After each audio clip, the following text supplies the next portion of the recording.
Takže vítajte pri dnešnom hĺbkovom ponore. Dnes sa pozrieme na niečo, v čom sa asi všetci tak trochu nájdeme. Na tie naše, povedzme, nie úplne zdravé spôsoby, ako sa vyrovnávame s emóciami.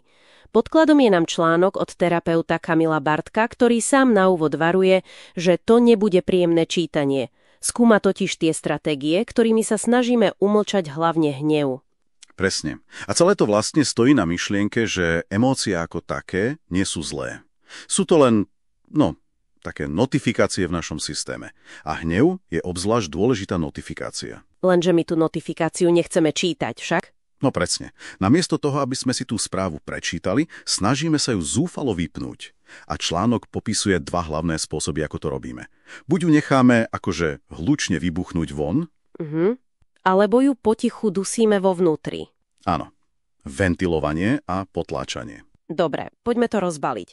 Tá prvá cesta, tá hlasnejšia, ventilovanie, to je to klasické vypustenie páry, všakže? Presne. Ale často spôsobmi, ktoré viac ničia, než pomáhajú. Autor tam delí tie ventily na mentálne, sociálne a telesné. Pri tých sociálnych spomína napríklad ohováranie, sťažovanie sa. Alebo aj emocionálny chlad vo vzťahoch. A pri tých telesných ma zaujalo. Agresívne upratovanie. Áno, pri čítaní toho zoznamu sa človek trochu ošíva, lebo sa tam nájde takmer každý. To agresívne upratovanie poznám. Celkom dôverne. Rozumiem. Ale fascinujúce je, čo sa deje potom. Problém s ventilovaním je, že sa samotný ventil stane novým problémom. Čiže napríklad tá závislosť na športe, ktorou si vybijame hnev. Presne tak. A zároveň sa premrhá všetka tá energia hnevu, ktorá nás mala pôvodne motivovať k nejakej zmene. No a hlavne, úplne nás to zmetie v tom, čo je vlastne ten skutočný problém. Takže riešime len symptóm. Je to vlastne dvojitá prehra, vytvoríme si nový problém a tú energiu, ktorá mohla vyriešiť ten pôvodný, proste vyplitváme. Presne tak. Dobre, aké ventilovanie ten vonkajší výbuch? Čo tá druhá tichšia stratégia? To potláčanie. No a to je podľa mňa ešte zákernejšie. Kedy ten hnev jednoducho zatlačíme dovnútra. A to má mnoho podôb však. Od takej tej racionalizácie, že to vlastne nie je také zlé.